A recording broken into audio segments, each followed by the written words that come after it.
제발 전기차 용 많이 해주세요. 나만 타고 다니게. 분명 이런 댓글이 달릴 것 같아서 미리 짚고 가는데요. 애초에 이런 차원의 문제가 아닙니다. 주제 자체가 전기차를 비난하거나 전기차 시대가 안 온다고 하는 것도 아닙니다. 이런 얘기를 굳이 왜 하냐면 저런 댓글들 때문에 정말 중요한 본질이 흐려지기 때문입니다. 전기차 관련 영상에는 저런 댓글이 무조건 달리더라고요. 그래서 짚고 가는 거고요. 지금 상황이 좀 복잡합니다. 유럽에서 내연기관차 금지를 철회한다는 기사가 줄줄이 쏟아지던데 원래는 2035년부터 내연기관차 판매를 전면 금지하는 거였잖아요. 이걸 사실상 철회했다고 합니다. 이것 때문에 전기차 시장이 무너지는 건가 이런 접근을 하는 분들도 많던데 이건 오히려 내연기관차를 만들고 있는 레거시 자동차 기업들이 걱정해야 할 문제입니다. 왜냐면 이건 당장 우리나라만 봐도 파악할 수 있는 문제라서 오늘은 왜 갑자기 유럽에서 내연기관차 부활을 선언했고 이게 진짜 전기차 시장을 흔들게 되는 건지 이런 얘기들을 해보려 합니다. 아니 아까부터 계속 연습을 하고 있네. 아 리스료가 잘 안 내. 리스료. 한번 해봐. 2개월 리스료를 내드립니다.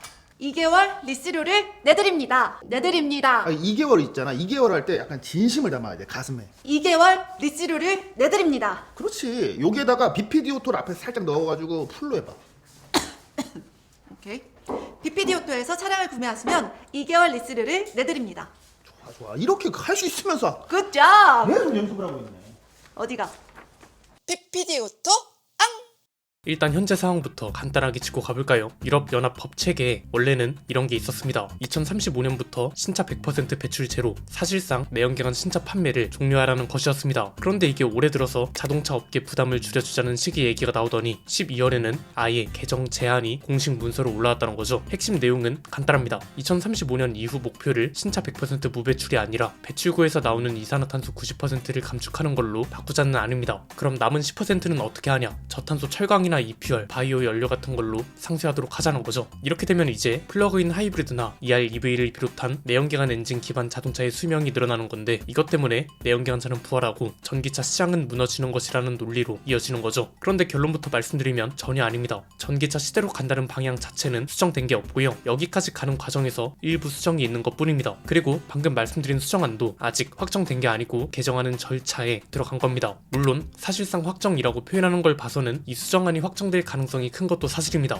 그렇다고 이게 확정된다 해도 방향 자체가 바뀌는 건 아니다. 이게 핵심이고요. 그럼 지금 레거시 기업들은 어떤 조치를 취하고 있냐? 일단 폭스바겐은 내연기관 라인업 판매를 더 오래 하되 내연기관차에 대한 총 투자 규모를 늘리지는 않겠다는 식으로 언급했습니다. 포르쉐는 더 적극적인데 전기차 판매량 부진과 중국 내 경쟁 같은 걸 근거로 내연기관차와 플러그인 하이브리드 신모델 출시를 위한 비용을 늘리겠다고 했습니다. BMW는 독일 브랜드 중에서 전기차를 꽤 적극적으로 출시하고 iX3 같은 차들은 자율주행 시장에서도 경쟁력이 있을 걸로 전망되고 있음에도 내연기관 종료 시점 설정은 아직 이르다는 입장을 최근까지도 유지하고 있습니다. 2035년 내연기관차 전면 금지를 큰 실수라고 비판하면서 EPR 같은 대체 연료 사용 가능성도 열어놔야 한다고 했거든요. 벤츠도 비슷합니다. 하이브리드를 비롯한 전기차 비중 목표 달성 시점을 뒤로 미루고요. 배터리셀 캐파 계획도 완화하고 있다고 합니다. 볼보는 생각보다 빠르게 내연기관차에서 탈출하겠다고 한 브랜드죠. 그런데 볼보도 2030년에 완전 전기차로 만들겠다는 목표를 철회했습니다. 동시에 2030년도 하이브리드 모델들을 남겨두겠다고 했고요. 여기에는 마일드 하이브리드 차들도 포함됩니다. 여기서 우리가 알 수 있는 건 뭔가요? 과거와는 확실히 다른 상황이란 거죠. 불과 몇 년 전까지만 해도 이런 주장은 레거시 기업들의 항의, 전기차 시대에 적응하지 못한 오래된 기업들이 떼쓰기 정도로만 치부됐습니다. 그런데 지금은 실제로 조치가 이뤄지고 있다는 거고 전기차 시대에 대응을 꽤 잘하고 있던 기업들마저 내연기관차 퇴출 반대 목소리를 내고 있다는 거죠. 그럼 이 기업들은 왜 이렇게 완강한 거냐? 그리고 유럽은 왜 이걸 받아들이고 있는 거냐? 간단합니다. 크게 세 가지인데요. 첫 번째는 일부 브랜드들은 대응을 잘하고 있었지만 그렇다고 전기차 시장을 빠르게 장악한 건 아니라는 게 큽니다. 이건 뭐 브랜드별 판매량을 볼 것도 없이 전세계 자동차 시장이 그런 상황입니다. 전기차 판매량이 많이 늘었다고는 합니다. 팩트이기도 합니다. 그런데 아직 내연기관차 전체 판매량을 못 따라가고 있는 것도 사실이란 거죠. 이게 단순히 전기차는 안 팔린다고 단정하는 것보다 시장에서 결정한 결과, 즉 소비자들이 아직 전기차로 넘어가야 할 필요성을 못 느끼고 있다는 겁니다. 진짜로 필요하다면 구매하겠죠. 그런데 아직까지는 굳이 라는 생각이 있다는 겁니다. 그럼 이게 과연 전기차가 안 좋아서 그런 거냐? 두 번째는 가격 정상화를 이뤄내지 못했다는 것도 크다는 겁니다. 사실 전기차가 내연기관차만큼 저렴하다면 안 살 이유가 없습니다. 요즘도 충전 인프라가 완벽한 건 아니지만 그렇다고 불편해서 못하고 다닐 수준은 아니거든요. 가격이 중요한 이유가 내가 만약 새 차를 사요. 그럼 가장 먼저 가격 범위를 정하고 여기서 여러가지 차를 비교해서 사잖아요. 즉 가격 범위에 들어오지 못한다면 애초에 고려 대상조차 안 된다는 거고 이렇게 되면 전기차로 넘어갈 수 있는 기회 자체가 만들어지지 않는다는 거죠. 당장 우리나라만 봐도 이게 잘 안됐죠. 저도 이걸 항상 가격 정상화 실패라고 표현하는데 여기서 가격 정상화 범위는 뭐라고 했나요? 보조금 영향을 받지 않는 범위라고 했죠. 그럼 이 범위는 어떻게 판단하면 된다? 보조금이 갑자기 줄어들거나 못 받게 되는 상황이다. 그럼 자동차 회사가 자체적으로 지원해 줄 수 있는 수준을 말하는 겁니다. 지금 현대기아차를 포함한 대부분의 대중 브랜드가 가격 정상화를 이뤄내지 못했습니다.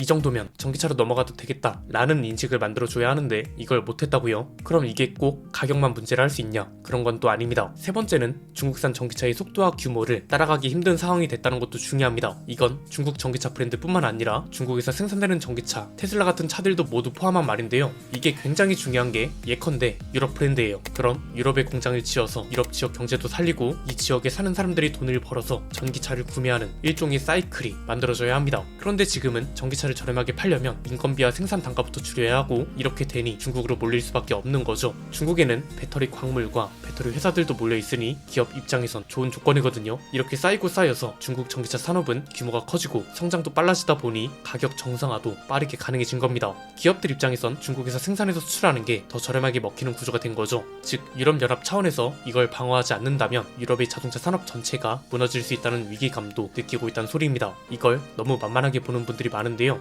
영국도 유럽 자동차 산업의 중심이었지만 망했고요. 위협이 있기 때문에 미국이나 유럽도 폭탄 관세를 부과하는 겁니다. 진짜 별게 아니라 생각했다면 이런 조치가 애초에 필요 없었겠죠. 그런데 지금은 일단 소비자들이 전기차로 넘어갈 생각을 그렇게 많이 하고 있지는 않다. 그럼 우리가 내연기관차를 잘 만드니 어떻게든 내연기관차 수명을 연장해보자. 그리고 이걸 확실하게 연장하려면 유럽연합 차원의 제도가 우리를 보호해 줘야 한다. 이런 상황이란 거죠. 다만 이걸 단순히 중국차 때문에 내연기관차가 부활했다 이렇게 접근하면 안 됩니다. 왜냐면 유럽이 전기차 전환 속도를 늦춘 이유가 중국차만 있는 게 아니거든요. 앞에서 말씀드린 것처럼 시장이 아직 원하지를 않아서 수요가 생각보다 더디게 오르고 있다는 게 큽니다. 그렇기 때문에 레거시 기업들 입장에선 전기차만 팔아서는 마진이 안 나오겠는데 이렇게 되는 거죠. 레거시 기업들은 갑자기 전기차를 만들게 된 거잖아요. 그만큼 연구 개발비도 많이 들고 이 와중에 테슬라와 중국 전기차들은 이미 가격 경쟁 중입니다. 어쩔 수 없이 저렴하게 팔아야 하는 상황이란 거고 그렇기 때문에 마진이 안 나오는 건 당연한 거죠. 물론 레거시 기업들이 따라가기 어려운 건 맞는데 그렇다고 모든 레거시 기업이 뒤처진 건 아니라는 게 중요합니다. 여기서 잘 봐야 하는 게 왜 테슬라나 중국 전기차가 특히 빠른 것 같냐는 건데 이건 뭐 여러 가지 이유가 있겠죠. 그 중에 소비자들이 체감할 수 있는 건 테슬라나 중국 전기차는 연식 변경이라는 개념이 크지 않다는 겁니다. 그냥 OTA로 기능을 수정하거나 추가하거나 바꿔버립니다. 하드웨어 변경 없이도 수시로 뭔가 바뀐다는 거죠. 스마트폰하고 비슷한 거죠. 스마트폰도 구매하고 몇 년 지나서 완전히 새로운 OS가 등장하잖아요. UI, UX가 싹 다 바뀌는 건 물론이고 여러 가지 기능도 추가됩니다. 여기에 이제 자율주행 상용화와 대중화도 비교적 빠를 수밖에 없는 게 라이다, 카메라, 컨트롤러,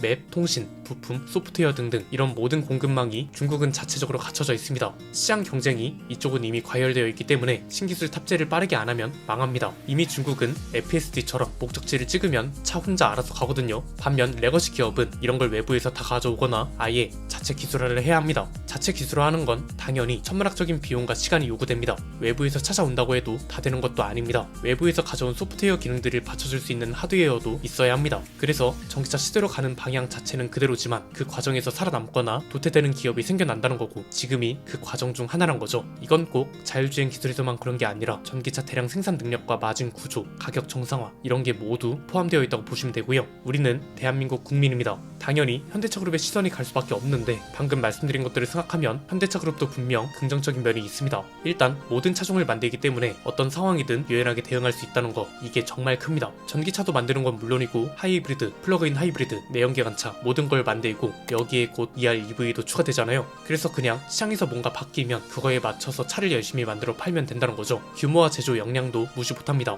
어떤 플랫폼이든 대량 생산이 최적화되어 있고요. 이건 향후 가격 전쟁에서 유리할 수 있다는 요소이기도 합니다. 그래서 이런 점들을 보면 현대차 그룹은 분명 돌파구가 있다는 거고요. 반대로 돌파구가 있다는 표현이 나온다는 건 현재 상황이 그리 순탄한 건 아니란 말도 됩니다. 당장 우리나라만 봐도 테슬라 판매량이 95% 급증하는 동안 현대기아 전기차는 모델별 판매량이 두드러지지 못했습니다. 이미 시장 결과가 이걸 증명해주고 있고요. 그렇게 무시하던 비아드도 시라이언 7을 출시하니 5,000대 가까운 판매량을 기록했습니다. 이미 우리가 알고 있는 사실은 뭔가요? 중국 생산 테슬라와 중국 브랜드 전기차들이 이미 가격 전쟁을 펼치고 있고 판매량도 늘어나고 있고 추가로 출시 예정인 차들도 너무 많은 상황입니다. 상황이란 거죠. 그리고 FSD를 비롯한 미래 기술 싸움에서 뒤처져 있는 것도 사실이고요. 그럼 지금 당장 대응할 수 있는 방법은 가격 정상화라도 빠르게 이뤄내야 한다는 겁니다. FSD 외에 현대기아 전기차를 구매해야 하는 이유를 만들면 된다는 거고요. 그중 가장 확실한 건 가격 정상화란 거죠. 지금은 너무 비쌉니다. 어떻게 중형 해치백이 대형 하이브리드 SUV만큼 비쌀 수 있냐고요. 그리고 보조금이 떨어지면 판매량이 급감하거나 아예 안 나오는 것도 얼마나 기이한 현상이나 이거죠. 보조금이 마냥 제도적 문제라고 선을 그을 수 없는 게 보조금이 줄어도 잘 팔리는 차는 계속 잘 팔리거든요. 그래서 지금은 전기차 전환 시기가 미뤄졌다고 안심할 게 아니라 이걸 기회로 삼고 일어나지 못하면 그대로 도태된다는 걸 인지해야 한다는 거죠.